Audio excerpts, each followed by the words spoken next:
Good morning. आज हम लोग देखेंगे ज्ञानेश कुमार जी को, जो नियुक्त हुए हैं क्या, चीफ इलेक्शन कमिश्नर, मुख्य निर्वाचन आयुक्त नियुक्त हुए हैं। तो इनके बारे में हम लोग जानेंगे कि इनकी नियुक्ति कैसे होती है, मुख्य निर्वाचन आयुक्त की, कौन करता है और एग्जाम में क्यों जरूरी है, और संविधान में इसके प्रावधान कहाँ हैं। तो मुख्य निर्वाचन आयुक्त नियुक्त हुए हैं कौन? श्री ज्ञानेश जी, श्री ज्ञानेश कुमार। आज हम लोग पढ़ रहे हैं 20 तारीख को, ताकि आपको डाउट ना हो। इनको मुख्य निर्वाचन आयुक्त नियुक्त किया गया है। ठीक है, तो हम जानते हैं मुख्य निर्वाचन आयुक्त, जो कि किसका भाग है? मुख्य निर्वाचन आयोग का, या election commission of India, Bharat का निर्वाचन आयोग, जिसे हम बोलते हैं इंग्लिश में इलेक्शन कमीशन ऑफ इंडिया।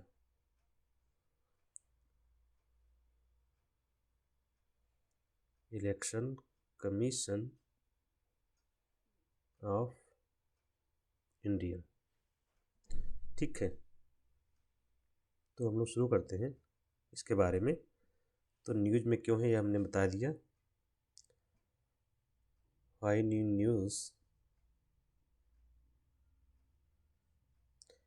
में इसलिए है क्योंकि ज्ञानेश कुमार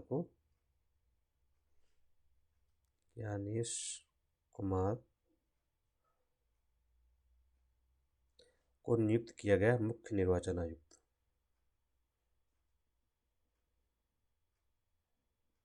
मुख्य निर्वाचन आयुक्त नियुक्त किया गया है, चीफ इलेक्शन कमिश्नर।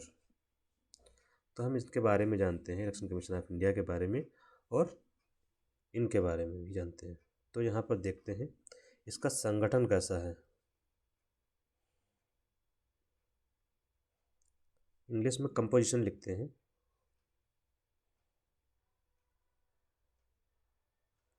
मतलब ये कि इसमें कितने लोग हैं इलेक्शन कमीशन ऑफ इंडिया में, जो इसको नेतृत्व प्रदान करते हैं। तो इसके बारे में पूछा जाता है कि 1 सदस्यीय है या 2 सदस्यीय या 3 सदस्यीय है या 4 सदस्यीय है।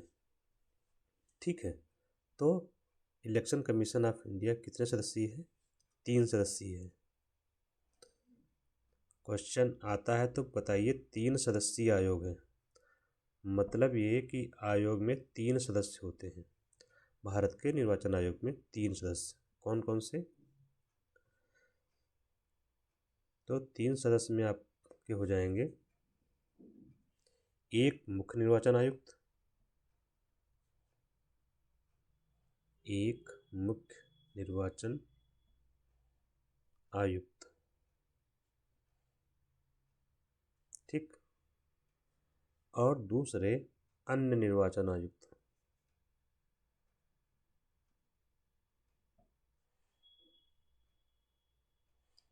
अन्य निर्वाचन आयुक्त ये होंगे 2। इस तरह से 3 हो गए, 3 सदस्यीय होता है।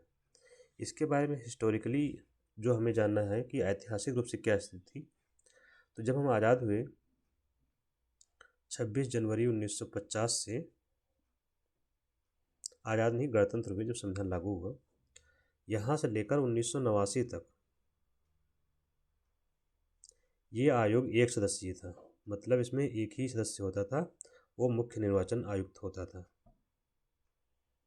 ठीक, मैं CEC लिख दे रहा हूँ, चीफ इलेक्शन कमिश्नर। ठीक है, 89 में ही इसके बाद इसको 3 सदस्यीय बना दिया गया।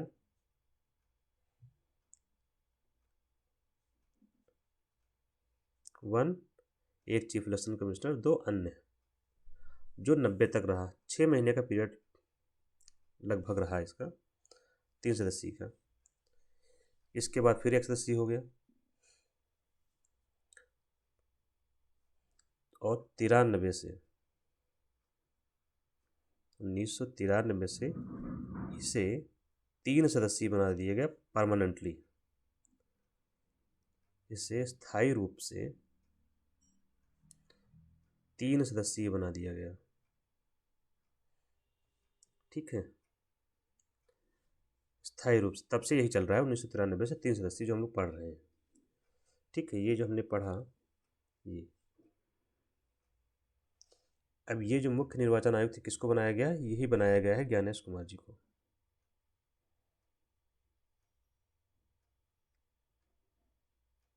ठीक है, इसलिए न्यूज में है। आगे हम समझते हैं इसका कार्यकाल कितना होता है इनका। ठीक है,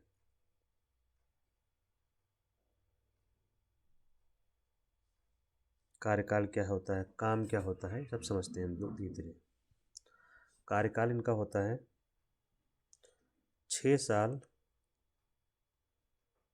6 ईयर या 65 वर्ष। 65 वर्ष ये आयु है। क्या है? आयु। जो भी पहले हो, 6 साल पहले हो या 65 साल।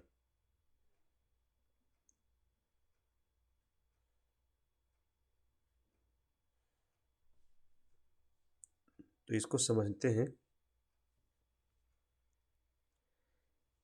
यहाँ पर समझने के क्रम में हमारे लिए एक चीज़ यहाँ जरूरी है, वो क्या? 6 साल मान लीजिए, या आपकी नियुक्ति दो, मान लीजिए कि आपकी नियुक्ति 2021 में हुई, तो 6 साल आपके हो जाएंगे 2027 में। ठीक, इस तरह से आप 27 में रिटायर हो जाएंगे। ठीक, अब ये 65 वायु क्या है? 65 वर्ष क्या है? ये उम्र है। जैसे सीधे सीधे हम लोग लिखते हैं 2000 में आपका जन्म हुआ 2000 में। ठीक, सन 2000 में। तो रिटायरमेंट उम्र क्या होगी इसकी? रिटायर कब होगा ये? 2065 में, है ना, 65 साल बाद। अब इस क्रम में आगे बढ़ते हैं। 2065 में रिटायरमेंट होना है। अब आप पहुंच गए 2062 में, आपको बनाया गया चीफ इलेक्शन कमिश्नर। ठीक,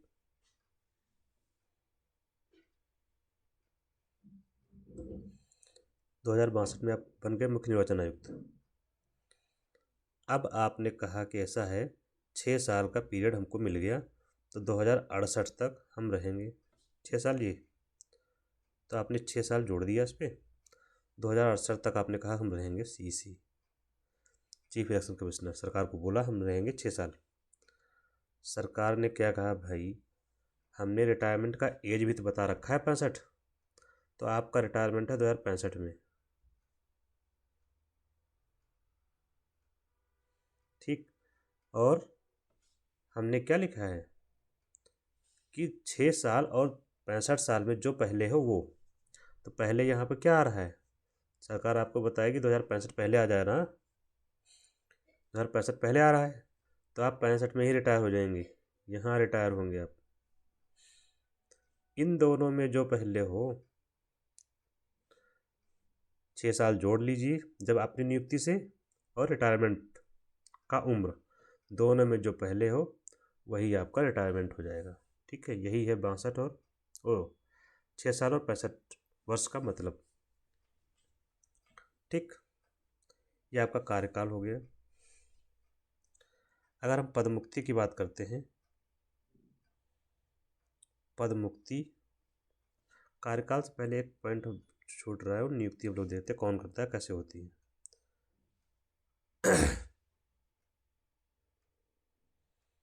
नियुक्ति कौन करता है और कैसे होती है, इसमें दो एस्पेक्ट है हमारे पास जिन्हें देखना है। तो नियुक्ति कौन करता है? नियुक्ति कौन करता है? तो आप लिख सकते हैं सीधे सीधे राष्ट्रपति। एक बात आप लोग बाय डिफ़ॉल्ट याद कर लीजिए, संघ सरकार में होने वाली अधिकांश नियुक्ति राष्ट्रपति करता है। नोट में आप लोग लिख लीजिए। संघ सरकार या केंद्र सरकार?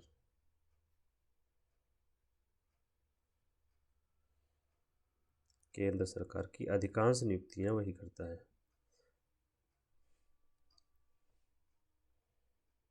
अधिकांश का मतलब 90-95%। जो मुख्य पोस्ट है उनकी हम बात कर रहे हैं, जो आपके एग्जाम में पूछा जाता है। ठीक, राष्ट्रपति करता है। नहीं आ रहा है आप चुपचाप यही लगा के निकल आइए, लगभग आपका सही होगा कुछ। जैसे एग्जाम्पल के रूप में बता देता हूँ मैं आपको। जैसे CAG नियंत्रक एवं महालेखा परीक्षक, इलेक्शन कमीशन ऑफ इंडिया में जो इलेक्शन कमिश्नर होते हैं उनकी नियुक्ति। ठीक है, UPSC के चेयरमैन और उसके मेंबर, चेयरमैन प्लस मेंबर। ठीक है, फाइनेंस कमीशन, वित्त आयोग FC, प्रधानमंत्री की नियुक्ति भी वही करता है, कैबिनेट मंत्री की नियुक्ति करता है। ठीक, आपका NHRC के चेयरमैन जो होते हैं उनके सदस्य, उनकी नियुक्ति। SC commission, ST commission, backward commission, इनकी नियुक्ति वही करता है जो चेयरमैन्स होते हैं, इनके चेयरमैन और मेंबर्स। ठीक है, इसके अलावा आप UPSC हो गया, इलेक्शन कमीशन हो गया, CAG हो गया, आपका अटॉर्नी जनरल केंद्र सरकार का होता है, अटॉर्नी जनरल। ठीक है, इनकी नियुक्ति वही करेगा। इसके आप जो इन्फॉर्मेशन कमिश्नर पढ़ते हैं, chief information commissioner CIC, RTI वाला जो होता है वो। इसके अलावा आप स्टैट्यूटरी बॉडी में CBI हो गया, CBI के डायरेक्टर की नियुक्ति, CBC के डायरेक्टर की नियुक्ति सब राष्ट्रपति करता है। ऐसे बहुत सारे आपको मिलेंगे। इस बात को आप ध्यान रख के पढ़ेंगे तो आपको अच्छे से याद हो जाएगा। जहाँ कहीं मिलेगा आपको यही मिलेगा। ठीक है, तो नियुक्ति राष्ट्रपति करता है यहाँ पर। लेकिन कैसे करता है ये यहाँ पर जरूरी है। ऐसा है कि अब राष्ट्रपति ने मन से कर सकता है तो नहीं, राष्ट्रपति सलाह पर करेगा। यहाँ जो नियुक्ति हम कर रहे हैं, मुख्य निर्वाचन आयुक्त की बात कर रहे हैं, उसकी नियुक्ति के लिए एक समिति है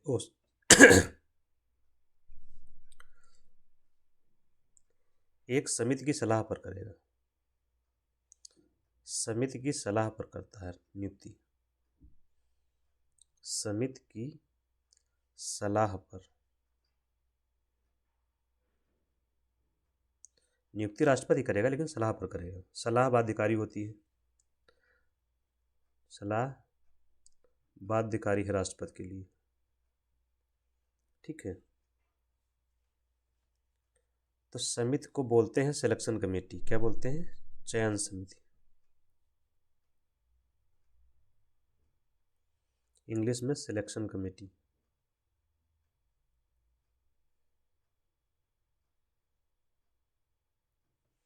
तो चयन समिति की सिफारिश पर करता है, और चयन समिति में शामिल कौन होता है? 3 लोग। कौन? एक तो हमारे प्रधानमंत्री जी, दैट इज PM। एक होगा कैबिनेट मंत्री, जिसे प्रधानमंत्री जी देखें। इस समय तो MHO दैट इज गृह मंत्री जी हैं। और तीसरा होता है आपका LOP, लीडर ऑफ अपोजिशन, मतलब लोकसभा में विपक्ष का नेता,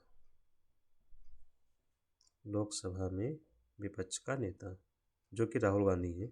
अभी इनकी जब नियुक्ति हुई तो राहुल गांधी विपक्ष के नेता के तौर पर राहुल गांधी गए थे ज्ञानेश कुमार जी के, तो उन्होंने अपोज किया। PM आप जानते ही मोदी जी इस समय। कैबिनेट मंत्री में गृह मंत्री थे हमारे अमित शाह जी। ठीक है, इस तरह से इन लोगों ने ज्ञानेश कुमार का नाम रिकमेंड किया था।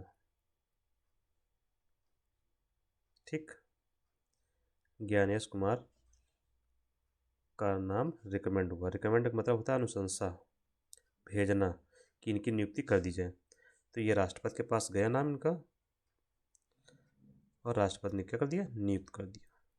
प्रोसेस आप लोग समझ गए होंगे।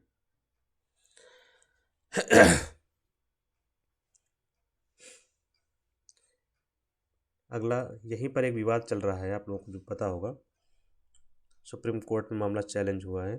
विवाद क्या है, नियुक्ति को लेकर के ही विवाद है। विवाद स्पष्ट है, इसी सिलेक्शन कमेटी को लेकर के विवाद है। ठीक है, विवाद है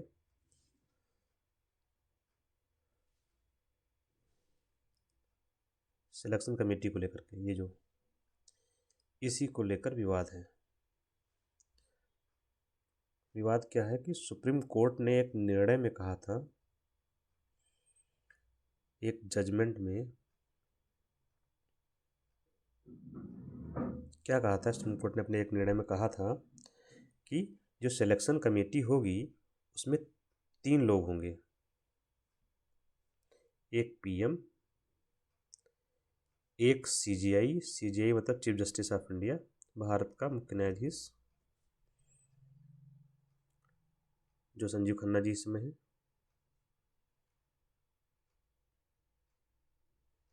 और तीसरा एलओपी। ये सुप्रीम कोर्ट ने कहा था। सरकार ने क्या किया कि सीजीआई को रिप्लेस कर दिया यहाँ पर कैबिनेट मंत्री से। देख रहे हैं कैसे सरकार एक कानून लेकर आई, कानून लाई और उसमें बदल दिया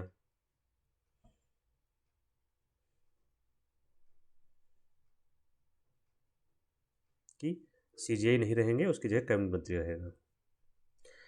अब इसी बात को लेकर के ये कानून जिसमें प्रावधान किया गया था वो सुप्रीम कोर्ट में चैलेंज किया गया है, इसी कानून को, जिसका नाम है election EC appointment conditions, terms and conditions करके नाम है। ठीक है, तो डिटेल में नहीं जाना है हमें। सुप्रीम कोर्ट में चैलेंज हुआ है, जिसकी सुनवाई आजकल में शुरू हो चुकी है। ठीक है, तो जो भी आएगा हम लोग देखेंगे बाद में। तो आपने नियुक्ति को देख लिया, अब इसके देखते हैं पद मुक्ति कैसे होती है।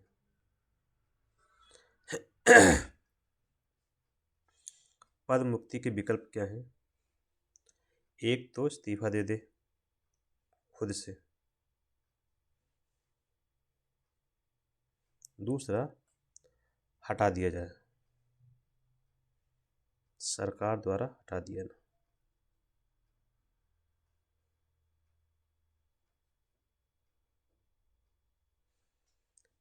तरीका क्या होगा हटाने का? तरीका होगा सुप्रीम कोर्ट के जज को हटाने का जो तरीका है वही का तरीका, मतलब ये जैसे सुप्रीम कोर्ट को हटाते हैं उसके पद से, वैसे इनको भी हटा सकते हैं। अब हमें पता होना चाहिए कि सुप्रीम कोर्ट के जज को कैसे हटाते हैं। ठीक है, तो ये हम पता करते हैं सुप्रीम कोर्ट के जज को कैसे हटाया जाए। इसके लिए सदन में प्रस्ताव लाया जाएगा, संसद में प्रस्ताव, संसद में हटाने का प्रस्ताव लाया जाएगा।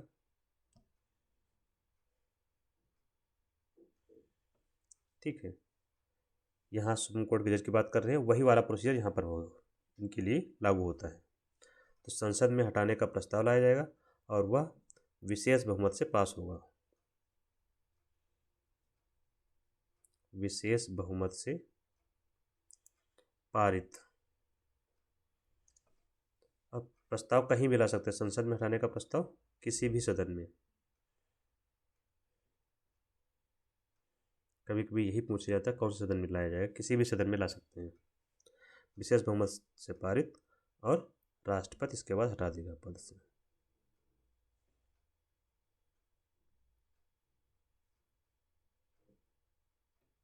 ठीक, ये इनकी पद मुक्ति हो गई सीईसी साहब की। यहाँ पर एक आध बातें आपको नोट करनी है, जैसे कि आपको जो वोट का अधिकार मिला हुआ है,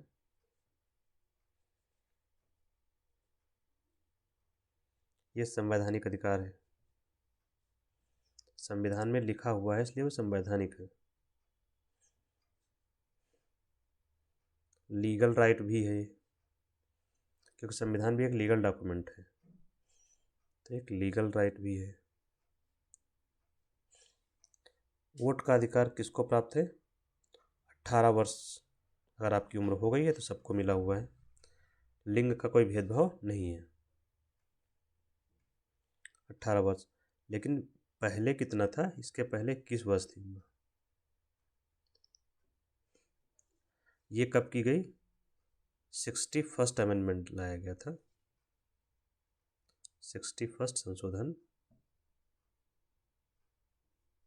1988 में लाया गया और 89 से लागू हुआ था।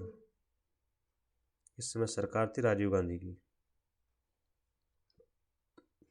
जब इनकी उम्र घटाई गई थी, वोट देने की उम्र घटाई गई थी, दैट इज 21 वर्ष थी और 21 से घटाकर कितना किया गया था? 18 वर्ष किया गया था। 21 से घटाकर 18 वर्ष, ठीक है, ये आप लोग लिख लेंगे। एक और बात हम लोग इसमें समझ लेते हैं, जैसे कि ये इलेक्शन कमीशन ऑफ इंडिया किसका चुनाव करवाता है? किसका चुनाव करवाता है? किसका या किसका चुनाव करवाता है?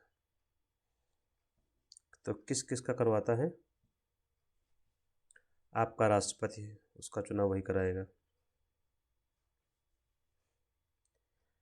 संसद का चुनाव करवाएगा और विधानसभा का।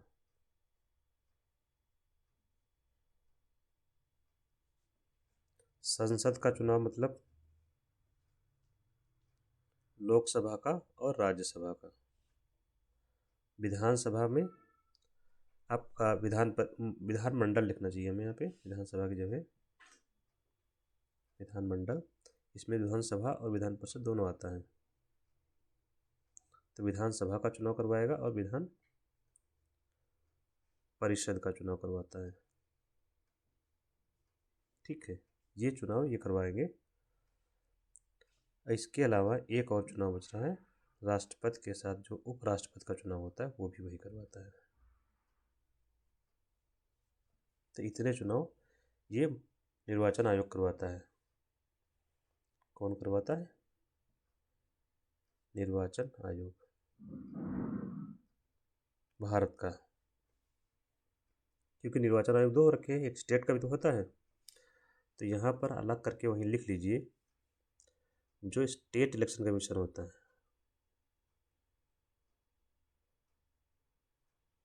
स्टेट इलेक्शन कमीशन, राज्य निर्वाचन आयोग जिसको बोलते हैं, वो किसका चुनाव करवाता है?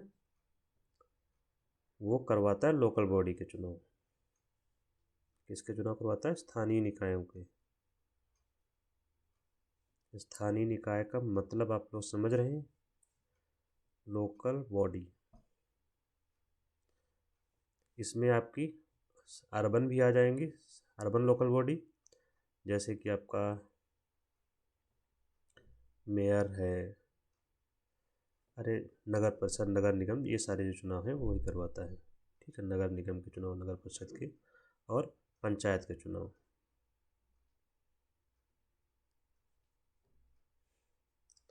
नगर पंचायत और ग्राम पंचायत, नगरों में मेयर कहाँ होते हैं? नगर पंचायत का मामला है, तो नगर पंचायत और ग्राम पंचायत दोनों के चुनाव करवाता है ये। जैसे कि पंचायत में आपका जैसे प्रधान का चुनाव हो गया, बीडी प्रधान का हो गया, ब्लॉक पंचायत का हो गया, जिला पंचायत का हो गया, वैसे ही शहर में जो होते हैं नगर निगम, नगर परिषद, नगर पंचायत, उनका चुनाव ये करवाता है स्टेट इलेक्शन कमीशन, ठीक है। नेक्स्ट एक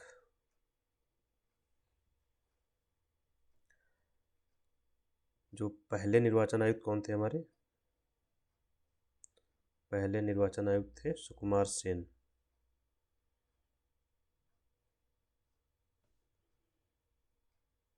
और एकमात्र महिला जो हुई उनका नाम है रमा, वी एस रमा देवी, शायद है वीर रमा देवी। मैं लिख दे रहा हूँ, आप लोग एक बार कंफर्म कर लेंगे। वीर रमा देवी पहली महिला निर्वाचन आयुक्त हैं ये, ठीक है। इसके अलावा आपको जो जानना आवश्यक है, इसके काम क्या हैं। काम बहुत छोटे छोटे हम लिख देते हैं, जैसे इलेक्टोरल रोल तैयार करना, निर्वाचक सूची, आप लोगों के जो नाम लिखे जाते हैं वो तैयार करता है, उसको अपडेट करता है। दूसरा, राजनीतिक दलों का पंजीकरण करना, जो पॉलिटिकल पार्टी होती है उनका रजिस्ट्रेशन, पंजीकरण का मतलब रजिस्ट्रेशन होता है। तो जो पॉलिटिकल पार्टी उनका रजिस्ट्रेशन कहाँ होगा, यहाँ पर होगा।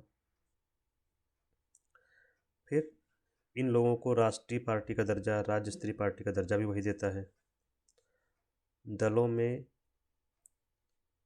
उत्पन्न तनाव, दलों में समस्या को लेकर निर्णय करता है। दलों में विभाजन हो गया तो कौन सी पार्टी किसकी तरफ जाएगी, कि कौन सा पार्टी से बेहतर है कि कौन सा जो लोगों किसको मिलेगा। जैसे कि भी सपा में भी हुआ, उद्धव बाला साहब ठाकरे वाले में जो हुआ, स्पष्ट रूप से देखने को मिला था, दो पार्टी बन गई, ठीक है। चुनाव करवाना इसका जो सबसे महत्वपूर्ण काम है, किस किस का चुनाव करवाता है हम लोग देख चुके हैं। तो ये इसके काम हो गए, ठीक है। तो हमने लगभग थरोली कवर कर लिया है हम लोगों ने एग्जाम पॉइंट ऑफ व्यू से। हाँ, एक शायद वो छूट गया है, संवैधानिक प्रावधान। इसका प्रावधान कहाँ पर है वो देख लेते हैं। तो इसका प्रावधान भाग 15 में है। भाग 15, इस भाग के अंदर अनुच्छेद कौन सा है, 324 से 329 तक। इसी के साथ हम लोग उसको खत्म करते हैं। द एंड तक के लिए देखते रहिए।